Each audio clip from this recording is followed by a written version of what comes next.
Hola a todos, yo soy Ramón Lozano. Bienvenidos a un nuevo episodio de este podcast donde vamos a hablar de los eventos más relevantes que movieron a los mercados financieros en Estados Unidos durante las últimas 2 semanas. La semana que terminó el viernes 29 de abril y la semana que terminó el viernes 6 de mayo de 2022. En la idea de la semana vamos a hablar sobre Eli Lilly y en la sección educativa vamos a hablar del índice VIX.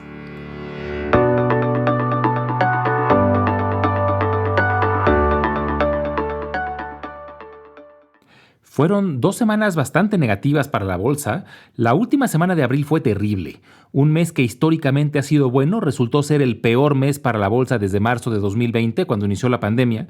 Y con eso terminó un muy negativo primer trimestre, donde el Dow perdió cerca del 9%, el Standard & Poor's 500 cerca del 13% y el Nasdaq cayó más del 21%. Y mayo arrancó con la misma tendencia, marcando la quinta semana consecutiva de pérdidas para los principales índices, aunque con pérdidas más moderadas. El tema principal sigue siendo la alta inflación en los Estados Unidos. Tanto la invasión rusa en Ucrania y las restricciones en China por temas de COVID han pasado a segundo plano, excepto por los efectos que tienen en la inflación. La guerra sigue poniendo presión principalmente en los energéticos, algunas materias primas y los granos, y las restricciones en China, que generan muchos problemas en la cadena de suministros, principalmente de componentes electrónicos. Pero toda la atención en la bolsa está girando alrededor de los problemas inflacionarios y en la reacción de la Fed. El principal miedo es que la Fed, para disminuir la inflación, tenga que desacelerar tanto la economía que pueda caer en una recesión. Esta semana, Jerome Powell anunció que la Fed subió la tasa de interés en 50 puntos base, es decir, 0.5%, lo que representa un doble incremento. Los incrementos normales son de un cuarto de punto y la Fed no hacía un incremento doble desde hace más de 20 años. Aunque no fue del todo sorpresivo y hasta hubo un poco de alivio ya que había temor de que pudieran subirlas aún más. Se especulaba la posibilidad de 75 puntos o hasta 100 puntos base, pero Jerome Powell específicamente descartó ambos escenarios en el futuro cercano. Además mencionaron que ya hay indicios de que la inflación está llegando a un pico. Hay ya señales de disminución en precios de algunas materias primas, como el cobre, el aluminio y el acero. También han bajado mucho los precios de los fletes y los autos usados. La próxima semana se va a reportar el índice de precios al consumidor del mes de abril, donde veremos si realmente ha empezado a bajar la inflación. Mientras tanto, el rendimiento de los bonos de 10 años ha subido mucho, se encuentra ya en 3.1% y es una señal de que muchos inversionistas no creen que la inflación ya esté controlada. Y recordemos que el mercado de bonos es mucho más grande que el mercado de acciones y cuando hay un incremento en el rendimiento de los bonos es muy común que tenga un efecto negativo en el mercado accionario y fue precisamente lo que sucedió esta semana. Estas 2 semanas también fueron muy intensas en cuanto a reportes trimestrales y sobre todo destacaron los reportes de las gigantes de tecnología, que hay que recordar que son las más valiosas de los Estados Unidos. Y en general podríamos dividirlas en dos grupos, las que se ven afectadas por los tres principales retos macroeconómicos y las que no. Y las empresas que no se han visto afectadas por estos factores son principalmente las desarrolladoras de software y son las que mejores números han reportado, como Microsoft, que tuvo un trimestre espectacular, y Facebook, que sorprendió la rapidez con la que su plataforma Reels le está ganando terreno a TikTok.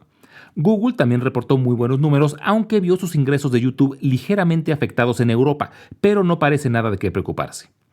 Y por el otro lado tenemos a las empresas que sí se han visto afectadas. Apple, por ejemplo, vio sus ingresos caer ligeramente en China debido a que las restricciones han perjudicado las ventas de iPhones, pero se espera que se recuperen cuando las restricciones paren. Y aún con esto, Apple logró reportar un sólido crecimiento. La que sí se vio severamente afectada fue Amazon, que reportó sorpresivamente una pérdida durante el primer trimestre y se debió a una reducción en sus ventas debido al incremento de precios por temas inflacionarios, pero sobre todo a un aumento muy grande en sus costos de logística por los altos precios de la gasolina. Pero vale la pena notar que su segmento de computación en la nube, llamada Amazon Web Services, sigue creciendo a pasos agigantados y cada vez representa mayor porcentaje de sus ingresos. Un reporte que sorprendió de forma positiva fue el de AMD, que reportó un crecimiento en sus ventas de más del 70%, además de que mostró que sigue ganando terreno y quitándole mercado a Intel, sobre todo en los segmentos más altos como el de computadoras de alto desempeño y servidores. Y con esto terminamos las semanas más intensas de reportes trimestrales, han reportado ya más del 80% de las empresas, pero esta semana vale la pena monitorear a algunas en la rama de los alimentos para ver si empieza a haber algún respiro en cuanto a incrementos de precios. principalmente las dos cadenas de reparto de alimentos que son US Foods y Cisco la que es con S, no confundirla con la otra que es de tecnología, y también reporta Tyson Foods. Y también será interesante ver la próxima semana el índice de sentimiento del consumidor, para ver qué tanto se ha visto afectada la intención de compra en general de los consumidores del mercado americano.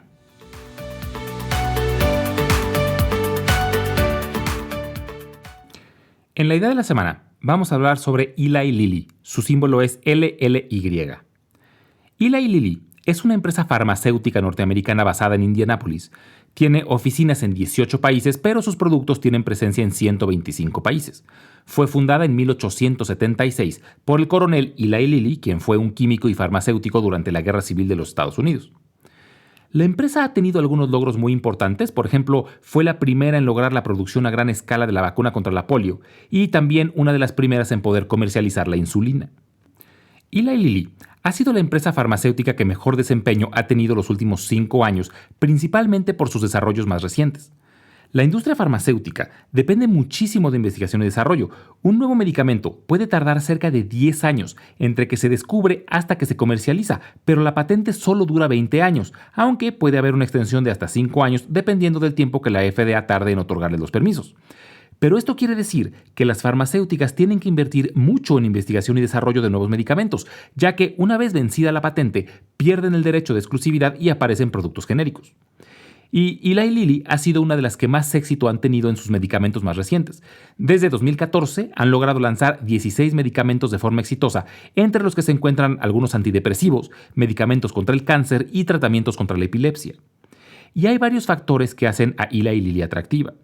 Primero están los medicamentos en los que están trabajando. Sobre todo hay mucha expectativa acerca de tratamientos para la obesidad y la diabetes, además de tratamientos para enfermedades neurodegenerativas como el Alzheimer, y su equipo directivo tiene mucha experiencia y un récord muy bueno en cuanto a desarrollo de nuevos medicamentos.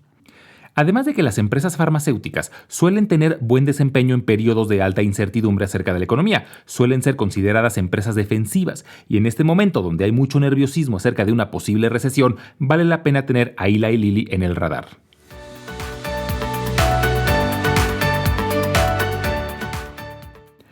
En la sección educativa del día de hoy, vamos a hablar sobre el índice VIX.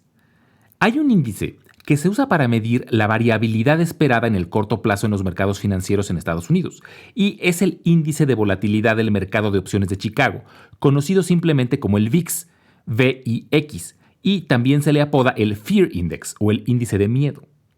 La volatilidad es simplemente la intensidad de las variaciones de precios en el corto plazo, o sea, la magnitud de los cambios de precios, y usa el Standard & Poor's 500 como referencia. Es decir, el índice VIX trata de medir qué tanto se puede esperar que el Standard & Poor's 500 se mueva hacia arriba o hacia abajo en el corto plazo. Mientras mayor es la volatilidad, mayor es el índice VIX y más violentos serán los movimientos en el índice de referencia. Para calcularlo, se toman en cuenta unos instrumentos financieros que los inversionistas usan para protegerse en caso de una caída, y por eso se le suele llamar el índice de miedo. En específico, contempla las opciones tipo put, de las que hablaremos en un futuro. Pero por lo pronto, lo básico que hay que entender es que mientras más riesgo perciben los inversionistas en el mercado, más protección buscan, y por lo tanto mayor es el VIX. Y un incremento en el VIX tiene una correlación inversa con el Standard & Poor's 500. Cuando el Standard & Poor's 500 baja, mayor es la percepción de riesgo y el VIX sube. Y viceversa. Es una correlación muy marcada y casi siempre se da el caso. Como regla de dedo, cuando el VIX está por arriba de las 30 unidades, se considera que hay una alta volatilidad y por lo tanto un mayor riesgo en los mercados. Y cuando el VIX está por debajo de las 20 unidades, se considera que el mercado está más estable y hay menos riesgo. Actualmente el VIX se encuentra en 30.19, es decir, la volatilidad esperada es grande y hay un sentimiento de que el mercado es arriesgado y coincide que los mercados llevan 4 semanas seguidas a la baja. Algunos ejemplos extremos: el VIX llegó a 66 la semana del 15 de marzo de 2020, cuando empezó la pandemia fuertemente en los Estados Unidos, y a 79 en el peor momento de la crisis inmobiliaria de 2008.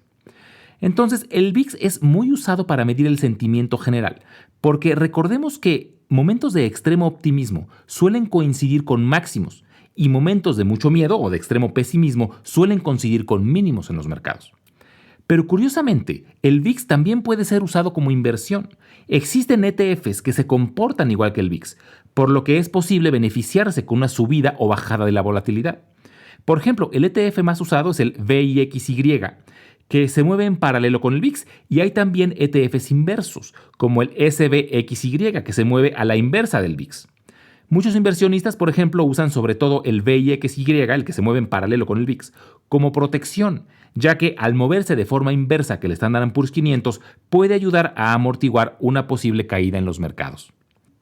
Como siempre, les dejo mi correo electrónico por si tienen alguna duda, comentario o sugerencia. Es ramonlog@yahoo.com, ramonlog@yahoo.com, y les dejo la página donde podrán encontrar la sección educativa de episodios anteriores. Es www.ramonlog.com. Muchas gracias y nos escuchamos en el próximo episodio.